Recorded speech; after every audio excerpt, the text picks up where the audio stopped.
तुमची तयारी झाली ना. पण नेहमी उठतो आणि मधुरीच्या बाजूला जातो. तो कृष्ण सारख्याच खोडी काढत असतो. हा, आपण मावशीचा विचार करू आणि नंतर पुढे जाऊ. काय हरकत नाही. तयारी झाली का नाही तुझी?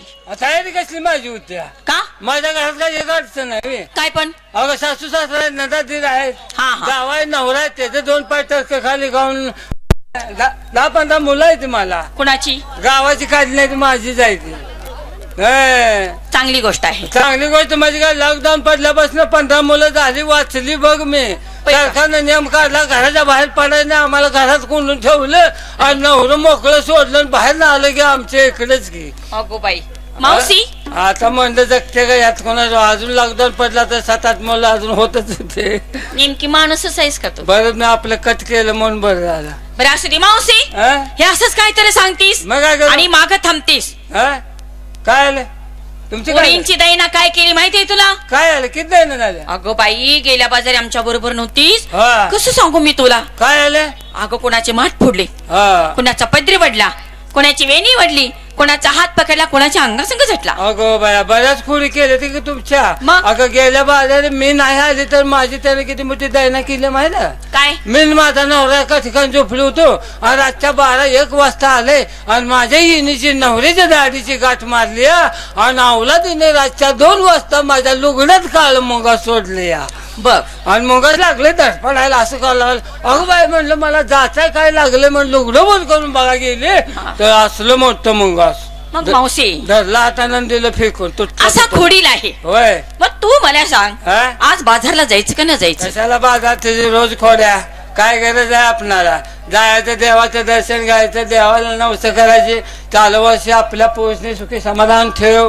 कुठला विघ्न आणून देऊ नको, कुठला रामग्याचं न्यात नको, असं त्याला विनवण्या करूया की. म्हणजे त्या कृष्ण देवाच्या विनवण्या करूया. हा देवा, तुम्ही दररोज जर रस्ता रोखला, आमच्या दह्या दुधाची नासाडी झाली तर आमचा विक्रा होणार कसा? आमची मुलं बाळ जगायची कशी? सांग ना. हो, हो. त्यात घरी जाच, सासू सासरा जावा नंदा आणि नवरा एवढ्यांचा त्रास. हा, नवऱ्याचा बायने त्रास सहन केला पाहिजे. का बरं? किती जर केला तर नवरा आहे. अगं आपली चूक नाही झाली, आपल्या मनात नाही आलं आणि त्याच्याच मनात आलं तर त्याने चुकी केलीच की. आपल्याला काय बोलता येते? अहो कुठली गोष्ट म्हणा. अगं मावशी, आपण चुकलो तरच ते बडबडणार. नाही चुकलो तर त्याच्या मनाचा कोण धन्य आहे का? माझ्यावर सांगते मी. आता पाय मोडल्यात म्हणून गप आहे ना, मला रात्रभर झोपू देत नाही. काय सांगून फायदा? बरं असू ती मावशी, त्या देवाच्या विनवण्या करूया. देवा परत काय असं करू नका. त्याचीच विनवण्या करूया. देवासाठी पोरीनी काय काय घेतलं ते विचारा. कोण कोण येते देवासाठी? चला, पहिला नंबर देव बाप्पाला जायचंय, देव दर्शनाला जायचंय. बर, देवासाठी आपण काय घेता? घेणार की काय घेता? देवाला. काय देवाला? मग चांगली गोष्ट आहे की. देव रोग घेऊन फिर की. अगं तसं नाही, देवासाठी घेते म्हटलं. काय घेतील? निवद नारळ घेतला, निवद नारळ, हळद कुंकू घेतलं, कापूर घेतला. चांगला आहे, चांगला. आणि काय पाहिजे सांग? हळद, ऊद, काळी, कापूर, अजून दूध घेते आणि दूध कासांडी भरून घेते. चांगला आहे, चांगला आहे. दूध अजून आहे? होय. मी विकत आणते काय? कोण घरात आहे? अगं माझ्या घरचे काय निघते का अजून? म्हणून म्हशीला निघते का? देवामुळे माझी मसूर लय वाढल्यात. तुला दाखवू काय? तुला नगर नगर मस्त बघितले. कशाला मला धावता? लहानपणापासून माझ्या अंगा खांद्यावर खेळलेले. तुला लय वाईट वंगाल बोलून काय करायचं? काय ग? आपण येणार की देवासाठी? हो. काय झालं? पंचारतीस ताट नुसतंच? आमच्यात सगळंच आहे. सगळंच असतंय. पंचायतीत ताटात तुमचं काय ग? तुम्ही काय घेता? मी होय पुरणपोळीचा निवद. म्हणजे गावाच्या गांडीत हरभरा कोंबला तेलाच म्हणते. त्यालाच म्हणते पुरणपोळी. सांग सांगत जावा. काय ग? आपण काय घेता? पुष्पहार. वा छान. देवाला पुष्पहार चांगला आहे. तेवढं तुम्ही घेते ना 1 किलो पेढे. वा वा. तर देव सोडून जात नाही अजिबात. 5 मिनिटं शिरत नाही देव.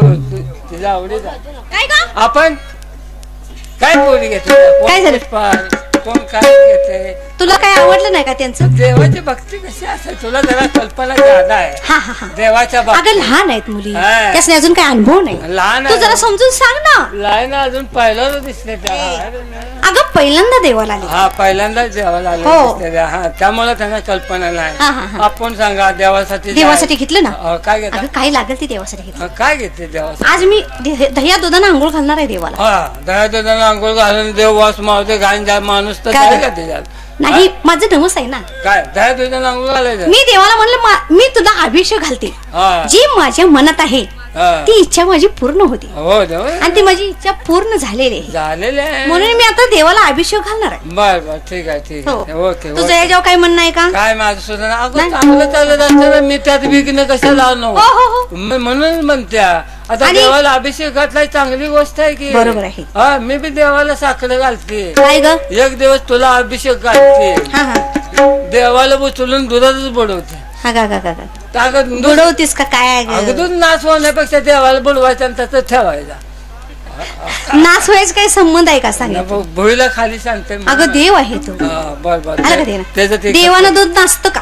नाचत ना तुला नाचवल देव. नाचत म्हणजे तसं नव्हे. मग खाली त्याचं वाटोळ होतं का नाही घाण हा, हा, हा, हा. ते असं म्हणते मी. बर बर बर असू दे. बर अजून काय घेते? फळे नारळ घेतला बर आणि कापर घेतला, वा वा वा अगरबत्ती घेतली, वा छान छान निवदाला साखर घेतली आहे. वा वा छान छान. झाले ते. ओके ओके चला दादा म्हणजे आपण काय घेतो? मी पण घेतले की काय घेते? फुलं घेतली. फुलं फुलं किती चंपा भरून घेतले ते घरातल्या? जाई मोगरा सेवंती चाफा गुलाबाचं फुल घेतलं, झेंडूची फुलं घेतली, कमळाचं फुल घेतलं, केवडा घेतला, चाफा घेतला, एवढी फुलं निशिगंध घेतला. चांगली गोष्ट आहे चांगली गोष्ट आहे. एवढी फुलं जी घेऊन जर देवाला गेली देव वासना दंग तिथं डोळं मिटून बसणार.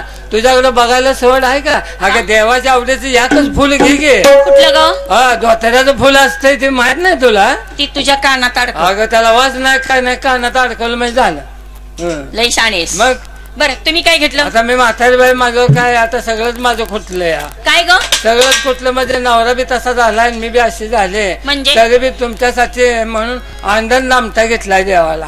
अगं काय तू गवळ्याचीच आहेस? काय झालं? अंडन नामता होय? अगं तुमची प्रार्थना होस तर देवाला मी नेवच करते. चालू अशी माझ्या मुलीच सुखी समाधानात ठेव. आपलं विघ्न आणून देऊ नको. सुखी संसार चालू दे. कार्यक्रम चांगलं चालू दे.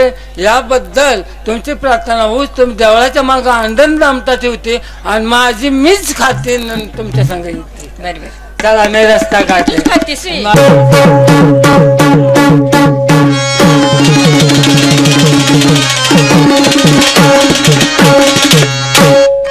परंतु तुझी बायको महापतिव्रता आहे. हा. जोपर्यंत महापतिव्रता राहील तोपर्यंत तुला मृत्यू नाही असा वर देवाकडून त्याला मिळाला होता. आयला जालिंदर राजापेक्षा तिची बायको महान म्हणायची. सर्वश्रेष्ठ भक्ती महापतिव्रता. त्याने किती सांभाळलं असेल त्याला. आता त्याला काय बोलायचंय म्हातारे? स्पर्श सुद्धा कोणाचा होणार नाही हो नवऱ्याशिवाय. अगं दृष्टी सुद्धा दुसऱ्या पुरुषाची होणार नाही हा. म्हातारे. आणि त्या वेळेस ते ओळखलं मग हिचं आता पातिव्रत्य कसं नष्ट करायचं. मग? त्यावेळेस ती दोघं आत ओवळलं आत बसले आणि बसल्याबरोबर सांगितलं जालिंदर रूपी विष्णूनं सांगितलं. काय सांगितलं त्याला? वंदा, आज बरेच दिवस झालं मी युद्ध करण्यासाठी गेलोय. माझी काम वासनाला जिवंत झाली जागृत झाली. आता तुझ्याबरोबर मला काम क्रीडा खेळायची. काम असणं मला कळत नाही. मी बोला बाय काय मग काय कसं काम असणं म्हणजे काय म्हणतोस? तुला नवरा आहे का? मी काय बिगर नवऱ्याची आहे? हा मग रातचा नवरा तुला काय करतो? हा हा तसलं म्हणतो जी. एवढं कसं कळते सगळं? अगदी माहित आहे मला. हा मग मला तसं करायचं आहे. हा. मग आता ती नवरा बायको म्हणल्यानंतर ठीक आहे म्हणले. प्रत्यक्षात नवरा उभा म्हणलं ते काय नको म्हणणार आहे. अगदी बरोबर आहे. हा? त्यांचं ते मिलन झालं हा. आणि मिलन झालं आणि थोडे बाजूला बसताय तोपर्यंत खरोखरच अगदी जालिंदर राक्षस आला आणि हाक मारली. साक्षात तिचा नवरा. खरा राक्षस तिचा नवरा आला अरे बापरे. आणि हाक मारली. वृंदा अगं बाहेर आहे. म्हणजे कोण आहे? कोण आहे बघते हो. तुम्ही कोण? अगं असं का करतेस? मी तुझा नवरा आहे. खरा जालिंदर राक्षस म्हणतोय मी तुझा नवरा आहे. तुम्ही नवरा मला आतमध्ये बसलोय की कोण? हातला खाऊन कोण होता बघ. तेच म्हणतोय म्हणली ते आतमध्ये कोण? तो खरोखरच विष्णू बाहेर आले आणि विष्णू बाहेर आले तर तिच्या मनाची चलबिचल झाली. दोन जालिंदर पाहताच तिच्या पायाखालची वाळू सरकली आणि त्याच वेळेस खरं विष्णू रूप धारण केलं आणि स्वर्गातून बाण इंद्रानं बरोबर सोडला. तो बरोबर जालिंदर राक्षसाच्या मस्तकात जाऊन बसला. तिथंच त्याचा मृत्यू झाला. जालिंदर राक्षस त्या ठिकाणी मेला. आणि त्यावेळेस जालिंदर राक्षसाच्या बायकोनं शाप दिला. कोणाला? देवांना. काय शाप दिला? काय सांग? देवानो, पृथ्वी तलावरती तुम्हाला असं मानवासारखं फिरता येणार नाही. तुमच्या दगडांची शिळा होतील आणि तुमच्या दगडाच्या शिळा होऊन तुम्हाला माणसं दगडात तुम्हाला सुटतील. तेव्हापासून ह्या देवांच्या मूर्ती देवळात जाऊन बसल्यात. अरे देवा, मोठा शाप मिळाला त्याच्या. मग राहिला तुला एवढी माहिती आहे म्हटलं, तू कोण आहेस म्हणायचं? म्हातारे, मी कोण? राम अवतार कधीचा? तूच सांगा, मला कळत नाही. आम्ही आता झालो. बरोबर आहे म्हातारे. राम आमचा चुलता होता, मरून 20 वर्ष झाले. कोण राम? राम आमचा चुलता. श्यामो नामो रामो. ते नवं सांग तुला मी. मग कोण म्हणतो? प्रभू रामचंद्र 7वा अवतार. त्यावेळेस माझा मामा कोण होता? कोण? कंस मामा. शाबास. राम कंस मामा. हा, रावण होता. रावण माझं रामाचं युद्ध होतं. तो तो मामा नव्हता, माझा युद्ध करणारा माझा शत्रू होता. शत्रूचा वैरी तू मामा होऊन बसलाय. अगं मामा तो नाही, तुला सांगतो मी. रावण रामाचा म्हणजे शत्रू रावण आणि माझा 8व्या अवतारातील मामा कंस. बरोबर आहे. कृष्ण आणि कंस राक्षस एक. जन्मताच काहीतरी घोळ झाला, त्याच्यामुळं आमचं काहीतरी युद्ध झालं. आदला बदल नाही झाली म्हातारे. आणि कंसाचा मामा कोण? कंसाचा मामा कोण माहिती नाही? नाही, मी एवढे रामायणात घुसले. बरं ठीक आहे म्हातारे, मी सांगतो तुला. कंसाचा मामा अक्रूर. अक्रूर? हा. मग त्याने काय पराक्रम केला का ना अक्रूरनं?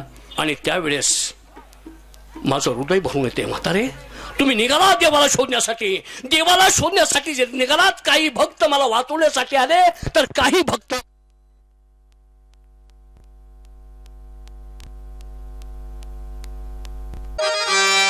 नंद गोकुळी छंद लागला मला नाद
म्हातारे, मी कृष्ण आहे की दुसरा कोणतरी आहे याची तुम्हाला कल्पना पटली? खरं तो कृष्ण आहे. मग पण तुला वाळ काय मी चुकले. असू दे. तुला वाईट वांगल बोलले क्षमा कर. म्हातारे, हा प्रत्येक अवतारात माझी परीक्षा प्रत्येकाने घेतली आणि परीक्षेला मात्र मी उत्तीर्ण झालो नाही. का? कशासाठी? माझं काय वैर होतं? माझं कुणाशी अपयश आलं होतं? म्हातारे, हिऱ्यालाच परीक्षा द्यावी लागते. होय होय. खरा हिरा असतो तो ऐरणीत जाऊन बसतो आणि खोटा जो असतो तो कसा तरी असतो, परंतु खऱ्या हिऱ्याला ढेकणाच्या रक्तापासून फुटावं लागतं, हे मात्र सत्य आहे. होय होय. मग कृष्णाची अवस्था तीच आणि रामाची अवस्था तीच. हाय बाबा, तुला ओळखला. माझी भक्ती करा आणि मार्ग मोकळा करून घ्या. करा सुरुवात. प्रत्यक्षात देव भेटला आपल्याला. आपण किती वर्ष तपस्या केली, आपल्याला देव भेटला नाही. आणि आज साक्षात परमेश्वर भेटला. ग असो, दर्शन घ्या. तथास्तु. बघ वाटायला करशील काय? पोरगी यायची तू नसायचा. कुठं? तू म्हणला की मी कुठं फुलाखाली असते. पुलाखाली कशाला जीव द्यायला गेलोय? अरे आता त्या पोरीला म्हणलाच की. अगं वेडे, तुला आशीर्वादाचा अर्थच कळत नाही. तथास्तु म्हणजे तिथं असतो नाही. तथास्तु या शब्दाचा अर्थ, आशीर्वादाचा अर्थ आहे तुझ्या मनातील सगळ्या मनोकामना पूर्ण होतील. अरे बापरे, चांगला आशीर्वाद आहे. मग माझ्या बी मनातल्या सगळ्या मनोकामना पूर्ण होऊ दे. बर. माझा बी परपंच चांगला चालावा. बर. सुखा समाधान मुलं चांगली राहावं, कुठलं विघ्न नको असा आशीर्वाद दे. काय बरं का, आता सगळी माणसं पळशीची इथं बोलली असती तुला आशीर्वाद द्यायला, पण त्यांच्या आशीर्वादामुळे काय होणार नाही. त्यांना बी चाला येत ना, अडचण आहे.